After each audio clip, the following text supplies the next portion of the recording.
Comment augmenter les ouvertures de vos emails? Dans cette vidéo, je vais vous expliquer donc comment obtenir un maximum de taux d'ouverture quand vous faites un mailing. Avant de démarrer cette vidéo, n'hésitez pas à vous abonner à ma chaîne YouTube en cliquant sur le petit bouton rouge en dessous de la vidéo et recliquez dessus avec la petite cloche qui vibre pour recevoir les prochaines notifications dès lors que je mettrai des vidéos en ligne sur ma chaîne YouTube. Alors, comment obtenir un maximum de taux d'ouverture avec votre mailing? Le nerf de la guerre, quand on a une stratégie emailing, quand on essaie de grossir sa liste mail, sa base mail, le nerf de la guerre, c'est bien entendu déjà d'avoir un très bon taux d'ouverture d'email, puis ensuite, bien sûr, un taux de clic sur les liens que vous mettez dans vos emails. Mais l'idée de départ, c'est vraiment d'attirer, d'aguicher votre lecteur pour qu'il ouvre votre email.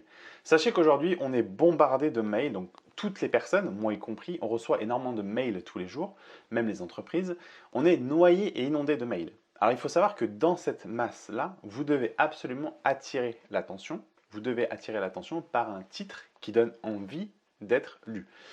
On ne va pas forcément voir les techniques de copywriting parce que ce serait ce qu'on pourrait mettre en place. Les techniques de copywriting vont vous aider à, disons, mettre en place un titre qui donne envie avec une promesse très forte. On ne va pas parler de ça, on va plutôt parler de titres qui vont vous aider à ouvrir les emails, à avoir des taux d'ouverture excellents. Qu'est-ce qu'un taux d'ouverture excellent? Eh bien, ça dépend encore une fois de la provenance de vos emails. Si vous avez une base mail qui est médiocre, un taux d'ouverture excellent peut être qualifié à 10, 15, 20%, peut-être un peu plus. Maintenant, si vous avez une base mail qui est très qualifiée de gens qui vous suivent et qui aiment ce que vous faites, eh bien, vous aurez un taux d'ouverture qui, logiquement, devrait au moins dépasser les 30%. Alors, pour démarrer sur les titres, qu'est-ce qu'un bon titre? Un bon titre, c'est ce qui va être percutant, c'est ce qui va impacter visuellement votre lecteur. C'est-à-dire que dès lors que le visiteur, enfin le lecteur, scrolle dans sa base, sur son mail, quand il regarde sa boîte mail, quand il va scroller tous les mails qu'il a reçus, il va voir les titres, il va voir les expéditeurs et il va voir les titres également. Et en fait, en une fraction de seconde, il faut absolument que sa décision soit prise, c'est-à-dire qu'il ait envie de cliquer sur votre email. Donc déjà, on va commencer par l'expéditeur. Veillez à configurer l'expéditeur. Mettez un nom. Souvent, je conseille de mettre votre prénom, plus peut-être un tiret avec le nom de votre site internet, ou entre guillemets, ou entre crochets, ce que vous voulez. Mais essayez de mettre un prénom, ou mettez simplement votre prénom. Parce que ça donne un petit peu plus d'authenticité dans l'emailing. On sait qu'on ne reçoit pas un email institutionnel de Carrefour, de Cdiscount ou Amazon. On voit que ça provient d'une personne, d'un humain. Donc c'est plus enclin psychologiquement à votre visiteur d'ouvrir l'email, d'aller en tout cas s'intéresser au titre. Dès lors que la personne elle a zioté déjà l'expéditeur, il faut qu'elle soit ensuite en accord avec ce que vous envoyez, ce que vous proposez comme titre. Et on va aller même un peu plus loin parce que souvent vous mettez un titre et ensuite vous avez le début de l'email qui apparaît dans la visionneuse de la boîte mail de la personne. Ce qui fait que la personne, en un coup d'œil, elle voit l'expéditeur, elle voit le titre et elle voit également les quelques premiers mots du début de l'email. Et ça, il faut absolument que ça donne envie à votre lecteur d'ouvrir votre email. Donc concentrez-vous déjà sur l'expéditeur. Une fois que vous avez trouvé l'expéditeur, c'est-à-dire mettre au moins votre prénom par exemple, eh bien concentrez-vous sur le titre de votre email. Alors je sais d'avance qu'il y a des titres comme par exemple coucou ou alors vous faites deux points, salut, ça veut dire que la personne a déjà ouvert l'email, enfin c'est comme si on vous lui avait transféré un mail. C'est un petit peu tromper le visiteur. Le coucou marche très bien parce qu'en général, quand on voit ça, on a l'impression d'avoir communiqué avec un ami. Si le prénom en plus nous dit quelque chose, on va spontanément ouvrir l'email. Mais faites attention avec ces titres-là parce que vous allez avoir forcément des titres, certainement des taux d'ouverture très bons, ça c'est clair. Mais est-ce que vos lecteurs vont certainement penser qu'ils sont pris pour des cons, déjà d'une, et en plus, le contenu de l'email ne sera pas forcément en adéquation avec ce qu'ils pensaient voir. Si la personne, elle ouvre le mail avec coucou, ou alors juste coucou, elle ouvre le mail, et qu'elle tombe sur un mail, disons, institutionnel qui présente un produit d'affiliation, votre produit, ou je ne sais pas, d'autres choses, elle va psychologiquement se dire qu'il y a une erreur entre l'expéditeur, qu'elle pensait être un ami, le titre et le contenu de l'email, qu'elle pensait finalement être plutôt divertissant, sympa. Et là, du coup, on se trompe complètement. Donc la personne, elle aura certainement ouvert votre email, donc elle vous offre un taux d'ouverture qui est très bon, d'accord. Mais derrière, au niveau de la qualité d'email, Si elle sait que vous jouez avec ça, ça veut dire que le prochain email que vous allez lui envoyer, elle l'ouvrira certainement pas. Donc faites attention à ça.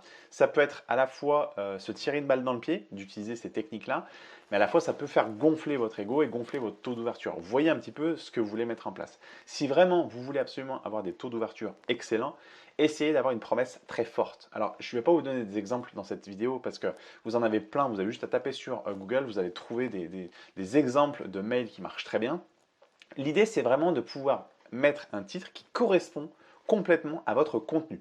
Si vous faites ça, vous allez voir que c'est comme un article de blog. Quand le titre contient une promesse forte, mais que dans l'article, on retrouve cette promesse, eh bien, il n'y a pas il y a du vrai finalement, la suite est logique. Donc, votre email doit être de la même manière. C'est-à-dire que vous devez constituer un titre qui donne envie d'en savoir plus, qui apporte une promesse très forte. Et lorsque la personne va ouvrir cet email, eh bien, elle va avoir le contenu qu'elle cherchait, le contenu qui finalement était annoncé dans le titre. Donc, pensez bien à être en corrélation entre votre titre et votre contenu. C'est très important parce que beaucoup de personnes essayent d'aller à la course au taux d'ouverture. Donc, finalement, ils tombent sur des titres qui sont parfois même un peu putaclic, c'est-à-dire que c'est plus des titres qui sont très pompeux, mais finalement dans le contenu d'email, il n'y a rien du tout. Donc pensez vraiment avoir un contenu qui apporte une promesse très forte, une promesse ou un titre qui va donc impacter votre audience sur un sujet précis. Par exemple, si c'est des personnes qui ont du mal, je ne sais pas moi, à se lancer avec Instagram, eh bien appuyez sur la douleur, expliquez au travers de votre titre que vous allez donc lui envoyer un mail avec un contenu qui va l'intéresser. Donc pointez du doigt que le fait que la personne ne sait pas se servir d'Instagram et que vous allez lui apporter quelque chose, par exemple. Vous allez lui apporter une solution, une méthode ou une astuce. Juste ça, ça marche très bien. La personne va ouvrir et ensuite le contenu, à vous de le rédiger en fonction du titre que vous avez fait. Un petit conseil, une petite astuce qui marche bien effectivement dans les titres, souvent les gens aiment bien ouvrir les conseils ou les 7 étapes ou alors les astuces ou l'astuce, etc. Ça, c'est des mots, des mots qui, ce qu'on appelait des power words. Donc, c'est des mots qui impactent, des mots qui touchent à la sensibilité, à la psychologie de la personne, ce qui fait qu'elle va ouvrir l'email. Donc voilà, pas de promesses miracles, pas de choses mirobolantes dans cette vidéo, juste pour vous expliquer qu'une certaine logique veut que vous aurez donc un taux d'ouverture correct, voire même excellent, et un contenu qui soit en adéquation avec votre titre. Pensez à ça. Si vous courez après les taux d'ouverture, faites très attention de ne pas salir votre base mail, parce qu'encore une fois, les gens apportent beaucoup de crédibilité à l'authenticité de la personne, et si vous commencez à leur mentir, vous allez très vite voir que vous allez avoir un taux de désinscription assez important, ou alors directement les emails vont aller dans les spams, ou encore mieux, les personnes n'ouvriront même plus vos emails. Donc il n'y a plus aucun intérêt d'avoir des emails dans sa base si les personnes n'ouvrent plus vos emails. Donc pensez à ça, faites très attention. C'est important encore une fois de se focus vraiment uniquement sur la qualité de votre titre. Voilà, j'espère que cette vidéo vous a appris un peu plus sur le sujet, vous a ouvert un petit peu des idées à créer des titres qui vont être en adéquation avec votre audience. N'hésitez pas à mettre un commentaire en dessous de cette vidéo si vous avez des commentaires ou des questions sur le sujet. N'hésitez pas également à vous abonner en cliquant sur le petit bouton rouge, ma chaîne YouTube, juste en dessous de la vidéo. Je vous dis à très bientôt pour de prochaines autres vidéos sur ma chaîne. Ciao!